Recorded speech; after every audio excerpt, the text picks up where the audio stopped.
नमस्कार दोस्तों जीवन की एक सबसे बड़ी समस्या है जो कि जीवन को बर्बाद कर देती है। आपका एक सोशल स्टेटस भी डाउन कर देती है, आपको चैन की नींद नहीं लेने देती है। परिवार तो परिवार, हर जो आपसे कनेक्टेड है, जो आप पे आश्रित है, उसकी आशाओं पर भी पानी फिर जाता है। आपके बच्चे सही परवरिश नहीं पा पाते हैं। हाँ, आप सही समझ रहे हैं, जो कि समस्या जुड़ी है धन की समस्या।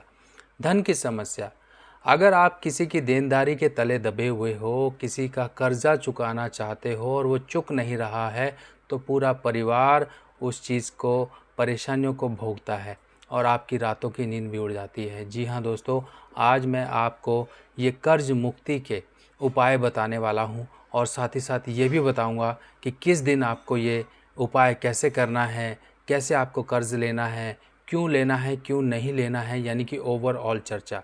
देखिए, अगर हमारी कुंडली में देखिए, मैं आपको उपाय जो बताऊंगा वो जनरल उपाय बताऊंगा, यानी कि जिसके पास कुंडली नहीं है वो भी उपाय कर सकता है और जिसके पास कुंडली है वो भी उपाय कर सकता है, क्योंकि उसको अपनी ग्रह स्थिति पता है। अब हम पहले बात करते हैं उन लोगों की जिनको अपनी कुंडली के बारे में पता है।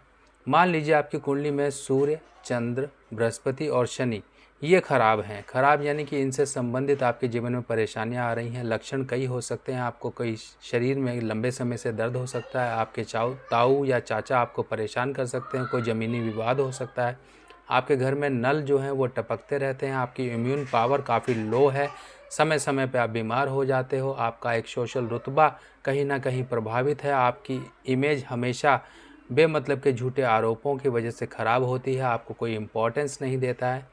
तो ये एक मुख्य ग्रहों के लक्षण हैं जो कि सूर्य, शनि, चंद्र और बृहस्पति से जुड़े होते हैं। अगर मान लीजिए शनि खाना नंबर 3 का है तब आपको कर्जे में दबाएगा, आपका बृहस्पति खाना नंबर 6 या 8 का है या 10 का है तब ये कर्जे में दबा देता है।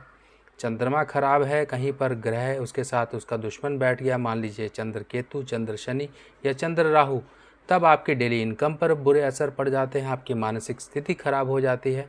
आपके द्वारा गलत डिसीजंस कब लिए जाते हैं? जब बुध राहु का कहीं पर योग होता है या फिर बुध खराब होता है। ये सब ओवरऑल कंडीशन है जिनकी वीडियोस मैं बना चुका हूँ। आप चाहे तो अपनी कुंडली के अनुसार बैठे हुए ग्रह से संबंधित वीडियो जो है आप मेरे चैनल पर सर्च कर सकते हैं और उससे संबंधित आप उपाय कर सकते हैं। पर उन लोगों की सबसे बड़ी चिंता रह जाती है कि उनको उपाय नहीं मिल पाते हैं जिनको अपनी कुंडली ही नहीं पता है, या वो लोग जो लोग उपाय तो करना चाहते हैं पर वो इस असमंजस में फंसे हुए हैं कि हम ये उपाय करें कि ना करें। तो आप सभी लोगों की चिंता दूर करने के लिए मैं आपके लिए कुछ टिप्स और एक बेस्ट उपाय लेकर आया हूँ जो आपको समझाने वाला हूँ। पर आगे बढ़ने से पहले आपको इन चीज़ों पर ध्यान रखना है कि आपको कभी भी अपनी चादर से ज़्यादा पैर नहीं पसारने हैं। अगर देखिए, आजकल के समय में हर चीज़ कर्ज़े पर टिकी हुई है, चाहे आप मकान लें, चाहे आप गाड़ी लें, चाहे आप बच्चों की स्कूल फ़ीस वगैरह या कॉलेज फ़ीस वगैरह, ट्यूशन फ़ीस वगैरह देना चाहते हैं, तब आपको कर्ज़ा लेना पड़ता है। यानी कि जीवन में समय समय पर आपको कर्ज़ा लेना पड़ता है। पर वो कर्ज़ा आपका चुकता रहे, उसके लिए भी आपको अपने घर में बताई गई चीज़ों का ध्यान रखना है। जैसे कि नल नहीं टपकने चाहिए, आपको माता की सेवा करनी है और साथ ही साथ चांदी का कुछ ना कुछ आभूषण आप इस्तेमाल करते रहिए। अपने घर की जो सेफ़ है जिसमें आप पैसा रखते हैं उसको कभी खाली मत रखिए। घर का पुराना सोना कभी मत बेचिए। ये सब चीज़ें आप ध्यान रखिए। अब इसके साथ साथ आपको क्या करना है, मान लीजिए अगर आपको कर्ज़ा लेना है किसी से या फिर आपको किसी का कर्ज़ा चुकाना है, क्योंकि यहीं पर ही आकर गाड़ी फंस जाती है। आपको कर्ज़ा जो लेना है कौन से दिन पर आपको लेना है, कर्ज़ा जो चुकाना है वो किस रूप में और किस तरीके से चुकाएं कि आपका जो लिया हुआ कर्ज़ा आसानी से उतरता रहे। अगर आप कर्ज़ा लेना चाहते हैं, किसी से पैसा लेना चाहते हैं, कहीं बैंक से लेना चाहते हैं, किसी से उधार लेना चाहते हैं, कुछ भी लेना चाहते हैं, तो एक दिन अपने दिमाग में हमेशा फिक्स रखिए जिसे कहा जाता है बुधवार। जो भी लेन देन होगा पैसों से संबंधित वो बुधवार का दिन सबसे बेस्ट होता है। अब आती है बात कर्ज़ा चुकाने की। अगर आपके ऊपर से कर्ज़ा नहीं उतर रहा है तो सिंपल तरीका जो बताया जा रहा है उसे अपनाना शुरू कर दीजिए। देख लीजिए आपका कर्ज़ा कैसे उतरना शुरू हो जाएगा, आपके रास्ते बनने शुरू हो जाएंगे, आप कर्ज़े के लिए पैसा जुटाना शुरू कर दोगे। आपको मंगलवार का दिन चूज़ करना है। मंगलवार, कोई भी मंगलवार हो, मंगलवार के दिन आपसे जितना भी बन पड़ता है आप सामने का लेनदार का कर्ज़ा चुकाना शुरू करिए। मान लीजिए आप महीने के 5,000 रुपये किस्त देते थे, आपके पास आज की डेट में 100 रुपया ही है, आप उसको 100 रुपया मिलाकर बाकी चीज़ें और पैसे जो मिला सकते हो मिलाइए, ताकि उसके पास मंगलवार के मंगलवार आप अपना पैसा चुकाते रहिए। देखिए, आज के दिन आप कम चुकाएंगे, कल के दिन आपके पास ऑटोमेटिकली व्यवस्था हो जाएगी कि आप उसका पैसा और चुकाएं, क्योंकि मंगलवार के दिन चुकाया हुआ पैसा हमेशा कर्ज़ की मुक्ति दिलाता है और बुधवार के दिन लिया हुआ पैसा कर्ज़ खड़ा नहीं होने देता है। तो इन चीज़ों का ध्यान रखिए। अब इसके बाद बात करते हैं उस रामबाण उपाय की जो कि आपको कर्ज़े से मुक्ति दिला देगा, चाहे आपके पास कुंडली है चाहे कुंडली नहीं है। तो दोस्तों, मेरे हाथ में ये आप नारियल का खोपा देख रहे हैं, इसीलिए मैंने आपके सामने आज ये लेकर आया हूँ नारियल को, कि आप लोग देख लें। हो सकता है कि आप कहीं दूसरे राज्य से हैं, आपके यहाँ क्या बोला जाता है, तो आप इसको पता लगा सकें देखकर कि ये वो नारियल है जो कि ड्राई फ्रूट की कैटेगरी में आता है। और इसको हमने ऊपर से काट लिया। अगर आप ये कट देख रहे हैं, इसके ऊपर से आप ये कट देखिए, यहाँ पर ये कट लगा दिया गया है। अब इसके अंदर हमने वो सामग्री भरनी है जो कि आपको कर्ज़े की मुक्ति दिलाएगी। आप देख लीजिए, इस तरीके से इसको काटा गया है। ये इसकी कैप है और इसके अंदर से ये खाली है। अब इसके अंदर ये खाली ही रहेगा और ये जो कैप है, जो इसकी बची हुई कैप है, इसको भी आप ग्राइंड कर लेंगे। अब इसके अंदर सामग्री क्या भरनी है वो समझिए। आपको बनानी है पंजीरी। पंजीरी कैसे बनाई जाती है? जैसे कि आपके यहाँ कोई त्यौहार होता है, तब आपके घर में माताएं बहनें बनाती हैं सूजी, जिसे रवा कहा जाता है। या तो रवा ले लीजिए या आटा ले लीजिए, उसके अंदर कुछ मीठा डालिए, चीनी डाल सकते हैं, काले सफ़ेद तिल डालिए, थोड़े इच्छा अनुसार डाल सकते हैं, देसी घी डालिए। इन सब को बनाकर, यानी कि कढ़ाई में आप इसको रोस्ट करके अच्छी तरीके से पकाकर, पानी वगैरह कुछ नहीं डलेगा, ये ड्राई ही बनेगी, ऐसे ही सेकी जाएगी। सेकने के बाद आपने इसके अंदर भर देनी है। जितना भर सकते हैं आप भर लीजिए, अच्छी तरह ठूस ठूस के भर के।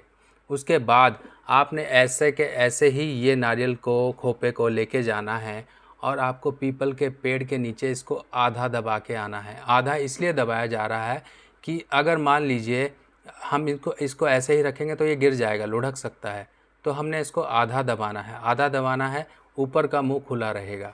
आपको पीपल के पेड़ के नीचे इसको अमावस्या की शाम, ध्यान से सुनिए, अमावस्या की शाम को जाके पीपल के पेड़ के नीचे इसको दबा के आना है। और इस उपाय को आप तब तक करते रहिए, हर अमावस्या को आपको ये उपाय करना है शाम के समय। इस उपाय को तब तक करते रहिए जब तक आप अपने कर्ज़ के मुख्य हिस्से से ना निकल जाएं, यानी कि आपका वो कर्ज़ का हिस्सा जो आपके लिए परेशानियां देने के लिए खड़ा हुआ था, आप उससे तब तक ना निकल जाएं, तब तक आप इस उपाय को करते रहिए। अब सुनिए उपाय दूसरा, जो कि बहुत ही कारगर उपाय है, और जो उपाय आपको बताए जा रहे हैं वो उपाय कोई भी कर सकता है, कभी भी कर सकता है, और कुंडली देखने की उसको ज़रूरत नहीं है। दूसरा उपाय होता है चंद्र को बृहस्पति की मदद देना, यानी कि चंद्र को शुभ करना बृहस्पति की चीज़ें पहुंचा के। आपके यहाँ पर कहीं पर भी घोड़े मिल जाएं, घोड़ा आपको कैसे मिलेगा? अब आप समझेंगे कि शर्मा जी ने ये क्या बता दिया कि आप घोड़े कहाँ से ढूंढें। देखिए, घोड़े कहाँ से मिलेंगे, उसके कुछ तरीके हैं। जैसे कि या तो आपके यहाँ कहीं पर घोड़ा गाड़ी वाले लोग हों जो कि बोझा ढोते हों, उनके पास चले जाइए। या फिर कहीं पर कोई शादी ब्याह में घोड़े की जो पालकी लेके जाते हैं उनके पास आप जा सकते हैं। या फिर कहीं पर आपके यहाँ घोड़ों का अस्तबल हो, वहाँ जा सकते हैं। बहुत सी जगहें हैं जहाँ पर आप ये घोड़ों को ढूंढ सकते हैं। अगर आपको सफ़ेद रंग का घोड़ा मिल जाए तो बहुत बढ़िया।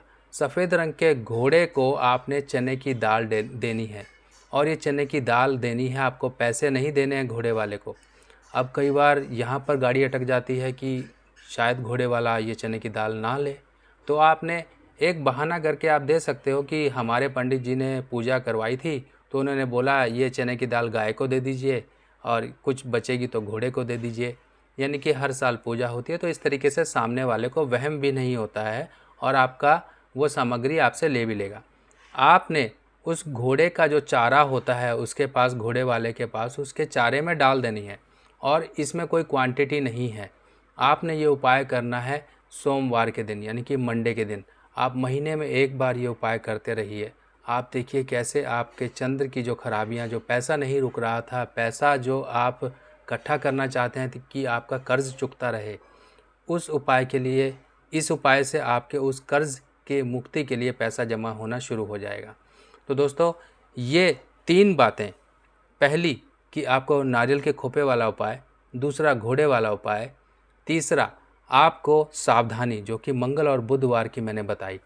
अब इसके साथ साथ एक उपाय और सुनिए, अगर आपकी कुंडली में शनि तीसरे खाने का है, 3rd हाउस का, तब इस केस में कहा जाता है 3 कुत्तों के स्टैच्यू आप घर में रखिए या फिर बाहर दुनियावी कुत्तों की आप सेवा करिए। बाहर कुत्ते हैं जो ब्लैक एंड वाइट, उनकी सेवा करिए। अगर आपका अपना घर है तो 3 मोटी मोटी कीलें, कीला जिसे बोलते हैं, जो लकड़ी की सीढ़ियों में भी लगती होंगी, आपने देखी होंगी, मोटी मोटी टोपी वाली कीलें होती हैं, 3 कीलें अपनी दहलीज पे ठोक दीजिए शनिवार के दिन। और इसके साथ साथ अगर बृहस्पति 6वें खाने का है तो 600 ग्राम चने की दाल 6 दिन लगातार आपको मंदिर में दान करनी है।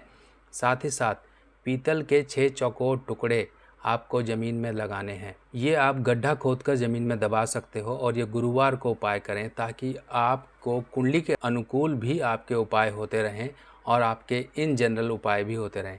बाकी दोस्तों आप ये उपाय करिए, आपको ज़रूर 100% इससे रिलीफ मिलेगा, क्योंकि ये उपाय बहुत ही कारगर सिद्ध हुए हैं, काफ़ी लोगों को फ़ायदा हुआ है, आपको भी फ़ायदा होगा। बाकी नई वीडियो में नई जानकारी के साथ फिर मिलते हैं, तब तक के लिए अपने सुभाष भाई को आज्ञा दीजिए। नमस्कार।